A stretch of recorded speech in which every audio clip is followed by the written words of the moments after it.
Dalam nama Bapa dan Putra dan Roh Kudus. Amin. Bapak, Ibu, saudara-saudari, umat beriman yang terkasih,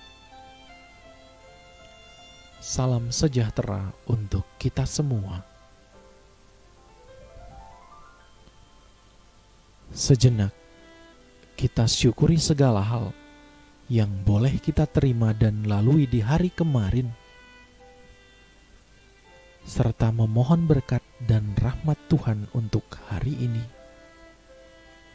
agar kita dimampukan untuk menjadi penyalur berkat-Nya di setiap perjumpaan kita dengan sesama.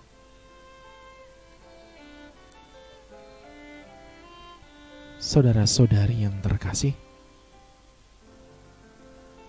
lantas apa sapaan Tuhan untuk kita hari ini? Bersama-sama dengan gereja Allah yang kudus, mari kita hening sejenak, sembari membersihkan hati, agar pantas dan layak mendengar sapaannya yang kudus.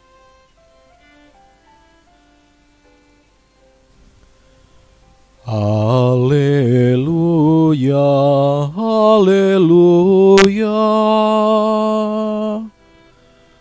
Kerajaan Allah sudah dekat. Bertobatlah dan percayalah kepada Injil. Haleluya, haleluya.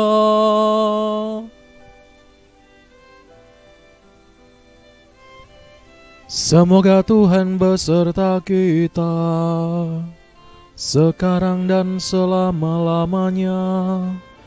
Inilah Injil Yesus Kristus menurut Matius. Dimuliakanlah Tuhan.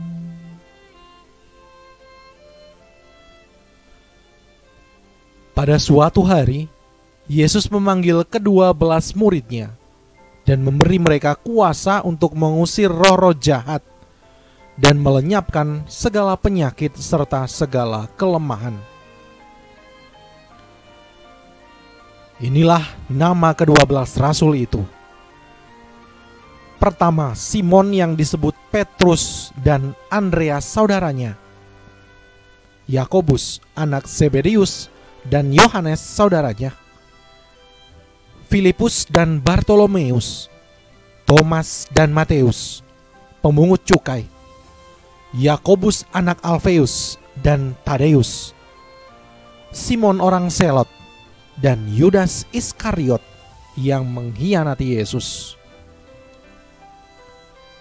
Ke-12 murid itu diutus oleh Yesus, dan ia berpesan kepada mereka, "Janganlah kalian menyimpang ke jalan bangsa lain, atau masuk ke dalam kota Samaria, melainkan pergilah kepada domba-domba yang hilang dari umat Israel.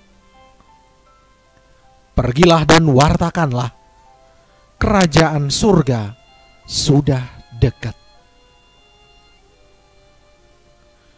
Demikianlah Injil Tuhan. Terpujilah Kristus.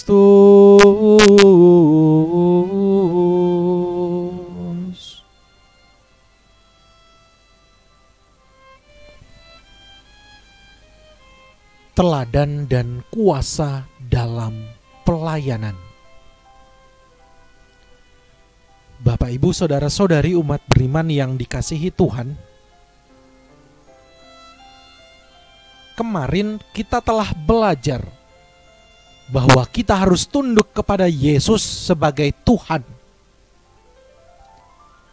Hari ini kita akan belajar bagaimana membuktikan penundukan diri kita. Salah satu caranya adalah melanjutkan misinya di dunia. kita menjadi pekerja-pekerjanya yang digerakkan oleh belas kasihan Yesus untuk mengabarkan kabar baik dan menjangkau mereka yang terhilang dalam masyarakat dengan memberikan kesembuhan kepada mereka yang sakit dan menguatkan mereka yang lemah tubuh.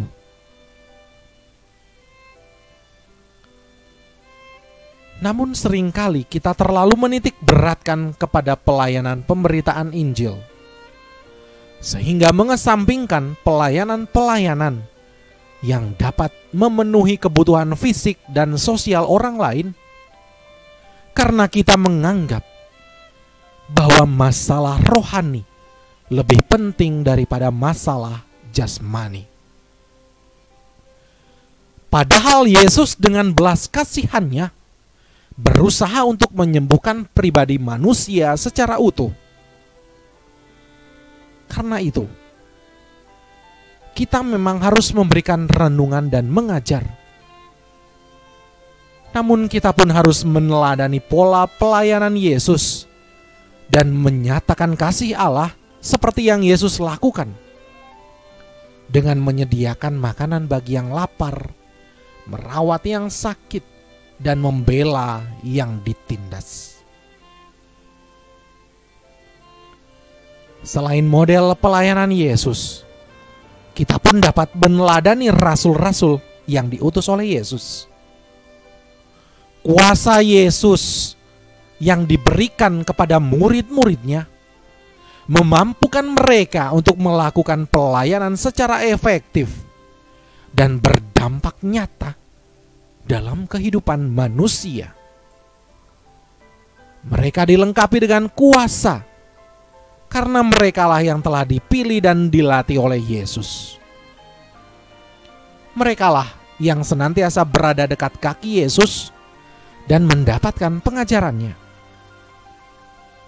Di samping itu, mereka semua, tentunya selain Yudas, adalah murid-murid yang berkomitmen penuh kepada Yesus.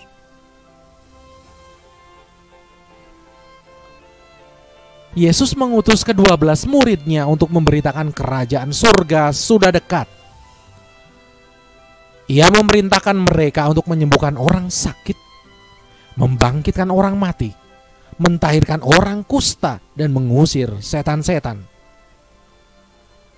Dia juga membuat peraturan-peraturan yang harus ditaati dan yang tidak boleh dilanggar, antara lain menyimpang dari ladang yang ditentukan, tidak menuntut laba, tidak merepotkan diri dengan perkara-perkara jasmani. Tuhan Yesus menjamin kehidupannya dan tidak pernah merugikan hamba-hambanya.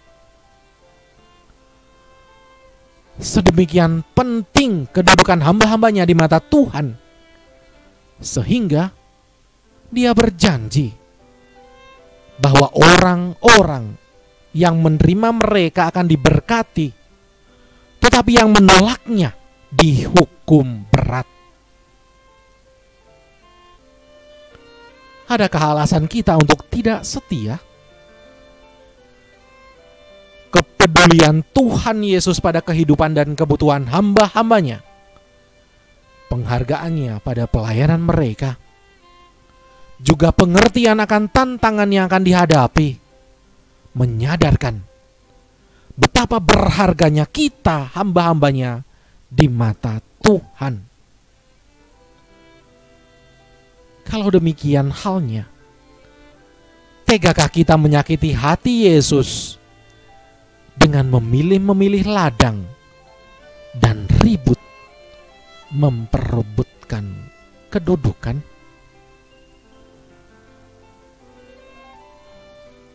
Tuhan senantiasa memberkati kita. Amin. Marilah kita berdoa. Tuhan Yesus, oleh kuasa Roh-Mu, jadikanlah kami murid-murid-Mu yang setia, utuslah kami juga sebagai garam bumi dan terang dunia, dalam mewartakan kabar baik-Mu kepada orang-orang yang kami jumpai. Semoga teladan para rasul menjadi penyemangat bagi kami dalam mewartakan kasih-Mu dan menyebarkan kabar baik-Mu kepada semua orang, demi semakin bertambahnya kemuliaan nama-Mu yang kami puji dan sembah kini, selalu, dan sepanjang masa. Amin. Kemuliaan kepada Bapa dan Putra dan Roh Kudus, seperti pada permulaan, sekarang, selalu, dan sepanjang segala abad. Amin. Dalam nama Bapa dan Putra dan Roh Kudus. Amin.